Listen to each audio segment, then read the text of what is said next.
This is the first time a Prime Minister in office has been judged by the police to have broken the law, and as if that wasn't enough, the Chancellor is in the same situation. But having said all that, I am still convinced if they possibly can, both men, and especially Boris Johnson, will fight to hold on.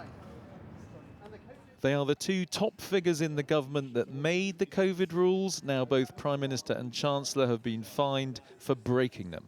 A terse statement from Downing Street confirmed they'll receive fixed penalty notices from the police.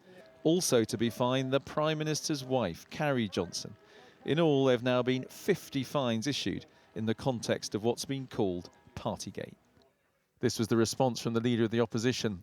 Boris Johnson and Rishi Sunak have broken the law and repeatedly lied to the British public, said Keir Starmer. They must both resign. The Conservatives are totally unfit to govern. Britain deserves better. And the Liberal Democrats agree. This is a government in crisis, neglecting a country in crisis.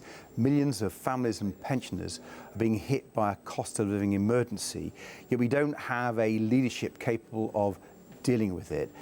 Rishi Sunak and Boris Johnson should resign immediately, and if they don't, the Speaker of the House of Commons should recall Parliament immediately so there can be a vote of no confidence. For many, the Prime Minister is most vulnerable because of what he's repeated in the past, especially to Parliament. No party. I certainly broke no rules. No COVID rules were broken. All guidance was followed. Misleading Parliament is usually considered a resigning matter. David Garfinkel's father, Ivor, died from COVID last year. He wasn't able to see him for the last days of his life because he says he followed the rules. He has this for the Prime Minister. I don't want to hear any more apologies. I want to hear him say the only thing that anyone else in this position would say: I have made a mistake and I am now going to step down.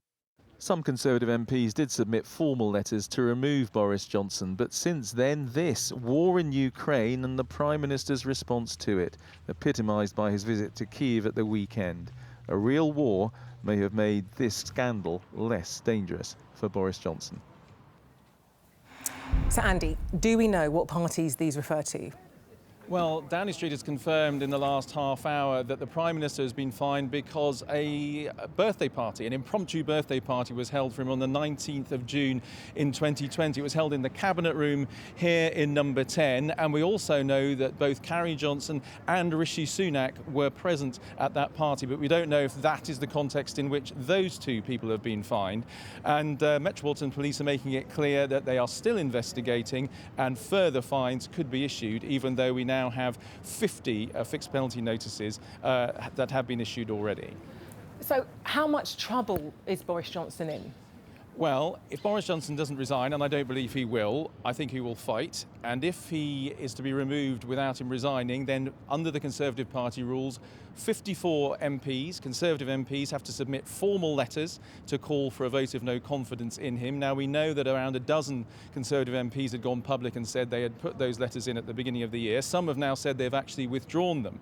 And that is because of what has been happening in Ukraine. And I've spoken to a couple of Conservative MPs today who, again, didn't want to appear in public, but who basically have said the context has changed. One said it would be self-indulgent right now for the Conservative Party to go into a leadership contest when we're in such a time of crisis, when the Prime Minister has such an important role to play in the war in Ukraine. So I don't see at the moment those 54 letters coming forward, and so we now have to wait and see what the Prime Minister has to say, but I think he will fight to hang on, and I don't think the Conservative MPs who could remove him are in a mood to do so.